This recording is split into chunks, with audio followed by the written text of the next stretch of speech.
Good morning, students. Today we are going to discuss chapter 4 Year of Geography book.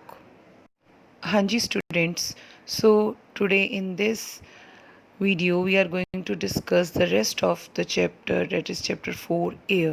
Hanji students, in the last class we discussed about the atmosphere. So our earth is surrounded by a huge blanket of the air called atmosphere.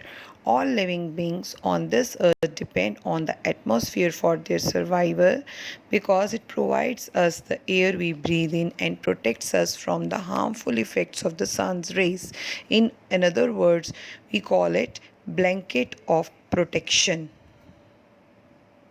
So students, we discussed in detail about the composition of the atmosphere, that is nitrogen and oxygen are the two main gases which make the atmosphere. Carbon dioxide, helium, ozone, argon and hydrogen, they are found in lesser quantities. So apart from these, इसके साथ साथ कुछ tiny dust particles पाए जाते हैं, gases पाए जाते हैं इन द एयर.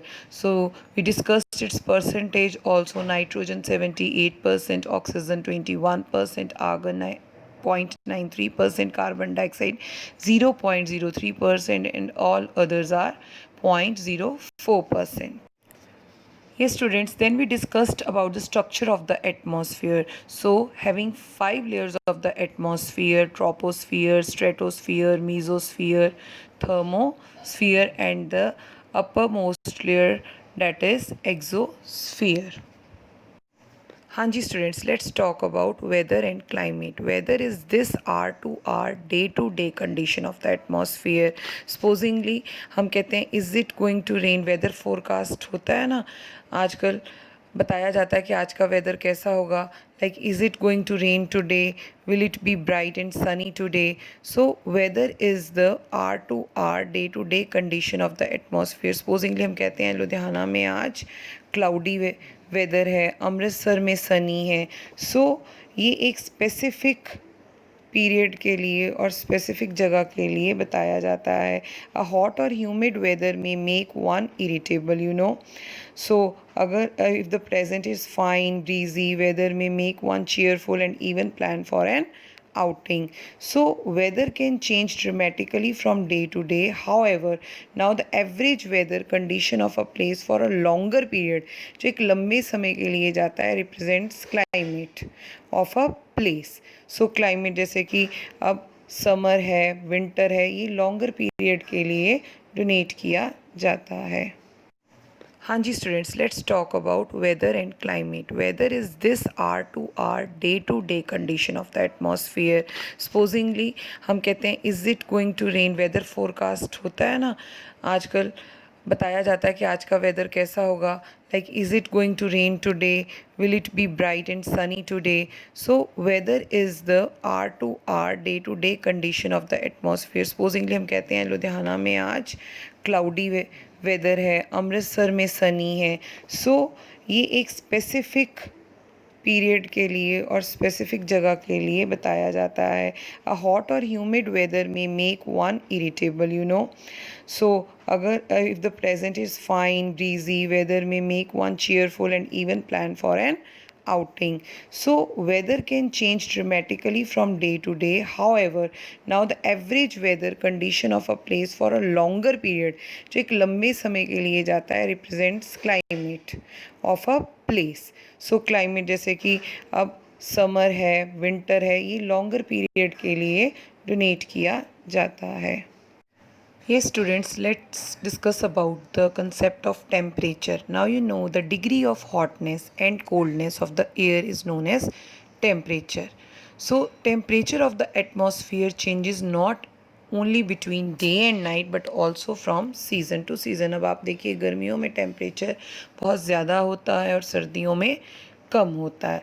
सो इसके बाद हम बात करेंगे insolation. Insolation is an important factor that influences the distribution of temperature. अब यहाँ पे इंसुलेशन की डेफिनेशन क्या है? Is the incoming solar energy, जो सन से सीधी सोलर एनर्जी आती है intercepted by the earth, means cut off करके. Like the amount of insolation decreases from the equator towards the pole. So जो हमारी ये इंसुलेशन है ये हमारे area to area temperature distribution में बहुत बड़ा इम्पॉर्टेंट पार्ट प्ले करती है। अब अगर हम बात करें the amount of insolation decreases from the equator towards the pole. अब जो हमारा इक्वेटर है अगर उसकी सन की एनर्जी सारी सीधी इक्वेटर पे पड़ती है और जैसे जैसे वो पोल्स की तरफ बढ़ता है तो ये क्या होता है, टेम्परेचर डिक्रीज़ होना शुरू होता है। सो अब हम बात करते हैं temperature in cities is much higher than that of villages. So ये क्यों कहा गया? अब आपको पता है हमारे शहरों में जितनी भी बिल्डिंग्स हैं वो कंक्रीट सीमेंट की बनी होती हैं, तो उनमें क्या है, हीट ऑब्जर्व ज़्यादा होती है और एक वो बहुत यू कैन से बहुत ज़्यादा हाइट पे बनी होती हैं, जिसके कारण टेम्परेचर जो है एयर का वो बढ़ता रहता है। तो वहाँ पे ज़्यादा हमारे शहरों में गर्मी होती है। और इसके कंपैरिजन में अगर हम विलेजेस की बात करें तो वहाँ पे घर चाहे सीमेंटेड होते हैं और पर कुछ दूरी पे होते हैं, तो वहाँ पर इसलिए हमारा जो है टेम्परेचर नॉर्मल रहता है as compare to the cities. Yes, students, see this picture. It shows you different weather instruments. First of all, thermometer, barometer, rain gauge, and wind vane. So, thermometer measures the temperature of the human body, and barometer uses to measure atmospheric pressure, and rain gauge measures the amount of rainfall, and wind vane shows the direction of the wind. ये students, let's discuss about air pressure. सबसे पहले बताइए कि आपको पता है pressure क्या होता है? Pressure means how much force something is pressing on something. So air pressure is defined as the pressure exerted by the weight of air on the earth surface. So जो एयर प्रेशर है ये highest रहता है सी level पर। सी level मतलब समुद्र के level पे, और जैसे जैसे हाइट बढ़ती जाती है एयर प्रेशर डिक्रीज़ होता जाता है। सो अगर हम बात करें horizontally, the distribution of air pressure is influenced by temperature of air at a given place. So जैसे हम अगर डिस्ट्रीब्यूशन ऑफ एयर प्रेशर की बात करें, ये किन चीज़ों से इन्फ्लुएंस्ड होती है? जैसे कि जो हमारा टेम्परेचर है एयर का हर जगह का डिफरेंट होता है। So where temperature is high the air gets heated. जहाँ टेम्परेचर हाई होगा वहाँ पर एयर है वो ज़्यादा गर्म होगी and rises which creates a low pressure area. और ये क्या क्रिएट करेगी? एक लो प्रेशर एरिया क्रिएट करेगी। लो प्रेशर इज़ एसोसिएटेड, और जब प्रेशर लो होगा तो वो क्या होगा? क्लाउडी स्काइज होंगी और वेट वेदर में कन्वर्ट हो जाएगा। वेयर टेम्परेचर इज़ लो, जहाँ पे टेम्परेचर लो होगा वहाँ एयर कोल्ड होगी एंड देयर फोर हैवी भी होगी। मतलब उसमें एक तरह का वेट भी आ जाएगा और एयर जो है वो पूरी तरह कोल्ड रहेगी। हैवी एयर सिंक्स, जो जितनी भी एयर हैवी होगी वो सिंक्स नीचे आएगी और एक क्रिएट क्या करेगी? एक हाई प्रेशर एरिया को। So high pressure is associated with clear and sunny sky. और जहाँ जितना भी प्रेशर हाई होगा एयर का वहाँ पर उतनी क्लियर स्काई रहेगी और सनी वेदर रहेगा, सनी स्काई होगी। The air always moves from high pressure areas to low pressure areas. तो इसमें हमें ये माइंड में रखना ज़रूरी है कि जो एयर है ऑलवेज कैसे मूव करती है? हाई प्रेशर से लो प्रेशर एरिया की तरफ। Yes, students, let's talk about wind. So, what is wind? The movement of air from high pressure area to low pressure area is called wind. So, beta, the movement of air, यहाँ पे हम बात करें जब high pressure area से लो pressure area की तरफ ये जाती हैं तो ये विंड कहलाती है। आपने ये देखा होगा कि जब विंड और बहुत तेज़ हवा चलती है क्या होता है कि जो पेड़ होते हैं उनसे जो सूखे पत्ते नीचे गिर जाते हैं, और समटाइम्स ट्री अगर स्ट्रॉम आते हैं तो क्या होता है कि जो ट्रीज़ जड़ से भी उखड़ के गिर जाते हैं। When the wind blows gently, अगर विंड बहुत हल्की बह रही होती है तो वो अपने साथ काफ़ी स्मोक और फाइन पार्टिकल्स को, डस्ट पार्टिकल्स को एक जगह से दूसरी जगह पर ले जाती है. Times wind can be so strong, कई बार तो वो इतनी स्ट्रॉन्ग होती है कि हम चल भी नहीं पाते. और समटाइम्स ये हमने एक्सपीरियंस किया होगा बच्चों आपने, जब बहुत तेज़ हवा और बारिश आ रही होती है तो हम अपना एम्ब्रेला भी होल्ड नहीं कर पाते. सो ऐसे ही बहुत सारी एग्जाम्पल्स हैं. और अब हम बात करते हैं, winds can be broadly divided into 3 types: permanent winds, seasonal winds and local winds. So permanent winds क्या होते हैं? वो ट्रेड विंड्स होती हैं. Westerlies and easterlies are the permanent winds.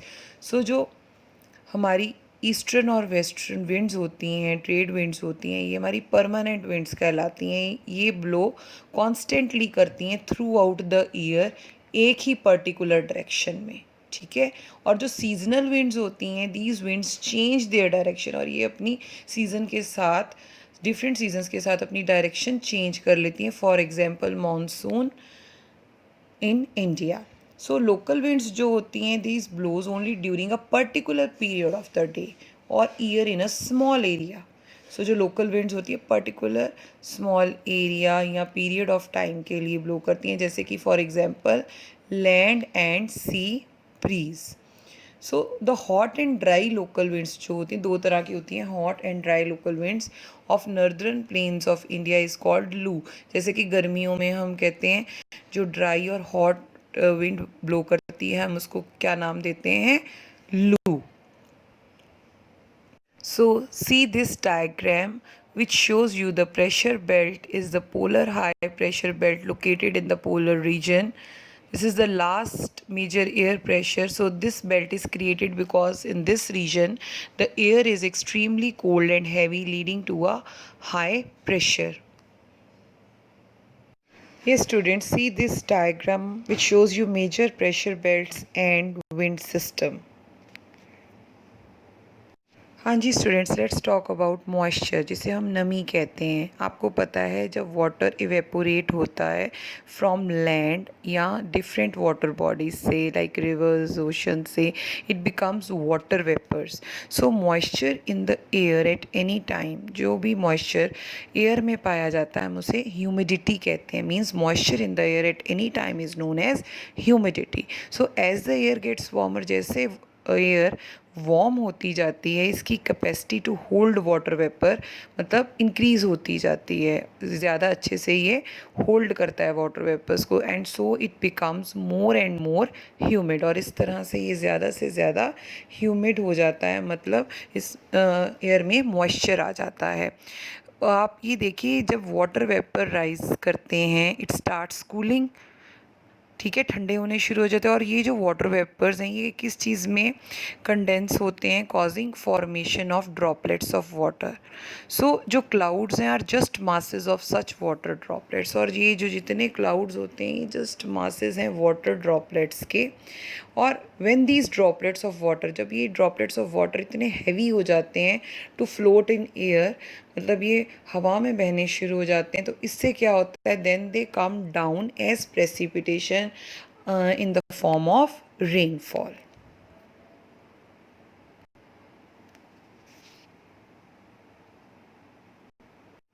Yes students, let's talk about precipitation. Precipitation क्या है? That comes down to the earth in liquid form is called rain.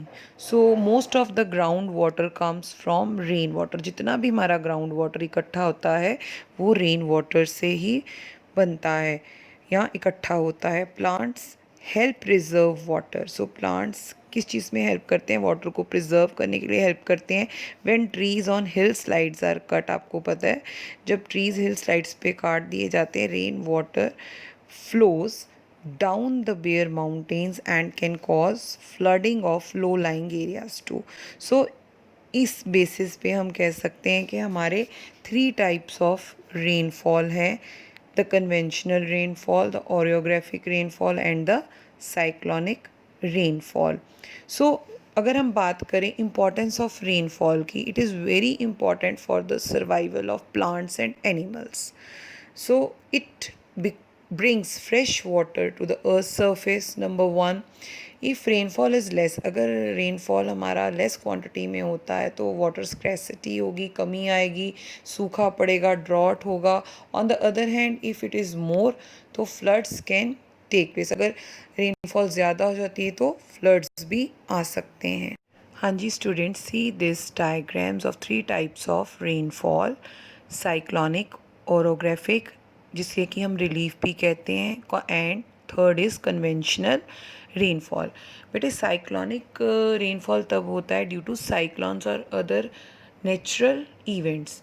और जो हमारा रिलीफ और ओरियोग्राफिक rainfall है वो कब होता है, जब सपोजिंगली कोई क्लाउड मूव कर रहा है एयर में और आगे पहाड़ आ गए हैं और वो आगे नहीं जा पा रहा और वहीं पे वो प्रेसिपिटेशन हो जाती है, लाइक पानी वहीं गिरा देता है. और जो थर्ड टाइप में कन्वेंशनल रेनफॉल है वही जो हमारा सिंपल प्रोसेस है, ड्यू टू वार्म एयर के कारण जो वेपोरेशन होती है पानी की वो क्लाउड्स के फॉर्म में होती है और देन प्रेसिपिटेशन होती है.